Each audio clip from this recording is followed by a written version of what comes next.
The greatest of all the ancient wonders of the earth, the oldest, the biggest, the most complicated, and of course, the most mysterious. The Great Pyramid continues to tantalize the world with astonishing findings, and apparent findings are confirming what we have been saying all along. It can focus energy, even in its ruined state that we see it in today. The sheer majesty and brilliance that once was offers a glimpse of the golden era of this region. There is no doubt that the pyramid we see today is but a shell of what it would have been when it was finished. The erosion from the desert sands and the floodwater erosion gives us a hint at the true age of this masterpiece. Imagine this giant structure as it would have been. The outside was no doubt much more majestic than what we see today. This thing, and we say thing because we don't know exactly what it is literally beyond belief. And the latest in a long history of strange findings confirm this again. Wait till you hear this: the mystery of the pyramid. Something many people have dedicated years, and in some cases their entire life, to try to crack what it is. But as of yet, no widely accepted answer is considered the truth, so the simple answer of the dead king's tomb is educated falsely across the globe without even hinting to the vulnerable student that there are ideas and theories that are far more suited to what it is and how it was done. The latest findings are being reported as mad scientists and their outlandish theories, but we do find these findings pretty compelling, and we're going to tell you why, guys. First, this is what has happened. Scientists in Russia have recreated the Great Pyramid on a small size replica scale to measure how it responds to electromagnetism, to see how wave energy is scattered or absorbed by the pyramid, and the group tested the interactions with waves of resonant length ranging from 200 meters to 600 meters. If the pyramid's ability to concentrate energy can be recreated on a small scale, researchers say the same science could be used to create more efficient sensors and solar cells. The researchers' assumption that there are no other known chambers almost made our jaw drop, and they really deliberately undermine scanned pyramid discovery of a huge void and one smaller one, the huge void being the size of the Statue of Liberty, by the way. Nonetheless, and in general, this may conclude that pyramidal objects located on a substrate and supporting multipole resonance can significantly suppress the reflection of incident electromagnetic waves. In the Earth conditions, this could be used for controlling the radio wave propagation and reflection. Russia have been studying pyramid structure for decades now, and have even spent millions building pyramid structures to test out hidden but magical properties with absolutely stunning results, including seeds showing a 100% yield increase, human tissue regenerated much faster, ozone holes disappearing. Physicists observe significant changes in superconductivity temperature threshold and in the properties of semiconducting and carbon nanomaterials, and as crazy as this may sound, it even led to a 30% increase in oil production. It's just crazy. It has also been suggested by the Russian researchers that the taller the pyramid, the more impressive these findings become. So there's definitely more to the pyramid structure than just a neat building. This kind of construction were elaborate. The latest study posted in the Journal of Applied Physics, of which we will post below, goes on to explain the following.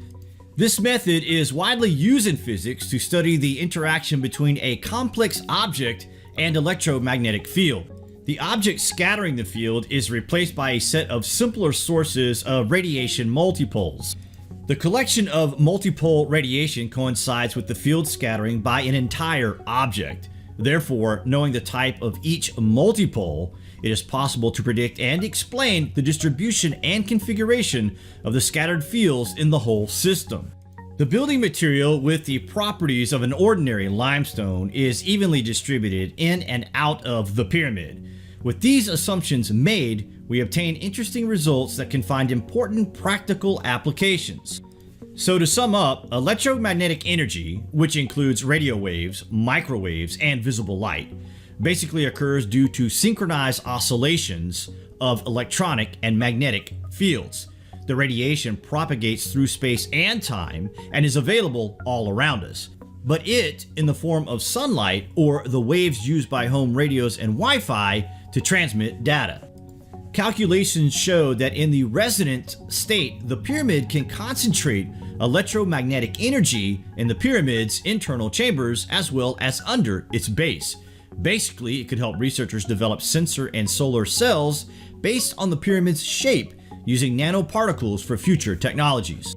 These type of publications are of course based on small-scale findings. The very fact it includes the Great Pyramid as a research topic is enough to send this information to every corner of the globe.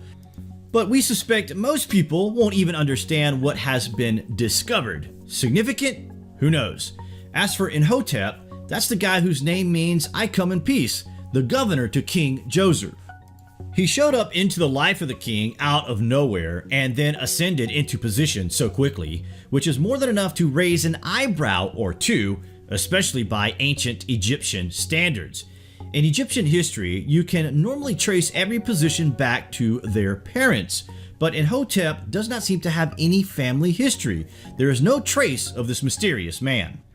Apparently just a common person, but a brilliant thinker who grew to great influence during the time of the pharaohs that he served, and then became virtually immortalized for all time. That is pretty significant. It is as if he became a cult figure during this time period, but why? Some have suspected that he was Joseph from the Bible, because Joseph is described as an advisor to a pharaoh in about the same period of time. Imhotep rose to the incredible status as the wizard to the pharaoh. There are great mysteries about who Imhotep was, where he came from, and one of the extraordinary texts tells us that his knowledge did in fact come from the stars. In ancient Egyptian history, Imhotep spoke like a true ancient Egyptian, and everything he has came from the gods. It is said he was buried in the necropolis of Saqqara, but his tomb is yet to be found. But this necropolis and the surrounding desert is simply enormous. If this tomb is to be discovered, then it will be no doubt the discovery of the century, but will it provide further evidence that ancient Egyptian legends of gods descending to earth from the constellation of Orion are based on fact? Egyptian historian al-Magrizi has begun work on a series of writings that propose that the history of the Giza Plateau dates back much further than what is accepted by most people of today. He has concluded that the Great Pyramid and the Sphinx were not constructed in 2500 BC, but thousands of years earlier by a king named Saurid, and they say Saurid is the same which the Hebrews call Enoch. Now, Arabian notation says Enoch plus Methuselah constructed the Great Pyramid. The same Enoch who was written about in one of the so-called lost chapters of the Bible, who supposedly was taken up to heaven by angels called watchers in order for him to observe the human race. Could he really have been the same person who was responsible for the building of the Great Pyramid more than 12,000 years ago? The Book of Enoch is a text that is believed to have been written by the Essenes, Jewish mystics, sometime between the 3rd and 2nd century BC. In the story, they tell how one of the watcher angels, the archangel Michael, came to earth and took Enoch into the heavenly realms, to the throne of God, where Enoch is educated by the angels and given an opportunity to return to earth to share the accumulated knowledge that he received. It's very similar to what we see in the pyramid text, where the pharaoh is taken into the stellar realms, where his body becomes like lightning, where the doors of heaven are opened, and where a human then can be educated by the gods. According to the Book of Enoch, the Watchers were sent by God in order to help mankind on earth. But after a number of these Watchers had sex with human women and produced children in the form of giant mutants known as the Nephilim, God caused a great flood that was intended to destroy them, along with all those who disobeyed his will. Our main knowledge of the Nephilim comes not just from the Bible, but also from the Book of Enoch, and also the so-called Book of Giants. The Book of Giants says that they were destroyed in a cataclysm that not only involved a deluge, but also fire that came out of the sky. And we can connect this story with what we call the Younger Dryas Comet impact event that took place around 10,800 BC that is known to have had a massive effect upon the northern hemisphere at this time. If the foundations of ancient biblical and Egyptian texts are not based on mere imagination, but on actual historical events, then it serves to strengthen their contention that the roots of ancient Egypt stretch back far earlier than currently believed by mainstream scholars and archaeologists. While on an expedition to recover ancient manuscripts for the Louvre Museum in Paris, French archaeologist Auguste Mariette spots a strange object sticking out of the sand. Intrigued, Mariette has the sand cleared away and finds large rocks blocking what looks to be the entrance to an underground chamber. After using explosives to remove them, he gains entrance to a tomb complex, also known as the Serapeum. Located deep beneath the desert's surface lies a 700-foot-long passageway. There, located in a series of alcoves neatly carved out of the limestone rock, are 24 gigantic stone sarcophagi perfectly constructed from solid granite, and each weighing roughly 100 tons, the equivalent of 55 mid-size automobiles. The boxes themselves are 80 tons, and then the lids are estimated to be 25 tons. One of the most mysterious things about this place is really how they managed to bring these heavy structures all the way down when breathing is intense today with the aid of pumped airflow. Each sarcophagus measures 13 feet, 7.5 feet wide, and over 10 feet tall.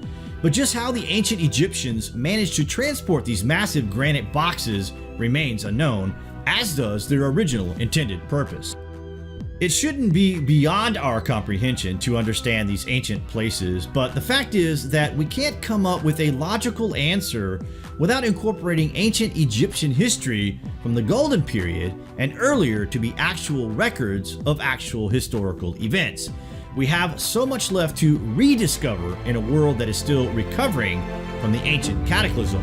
What do you guys think of this anyway? Comments below, and as always, thank you for watching.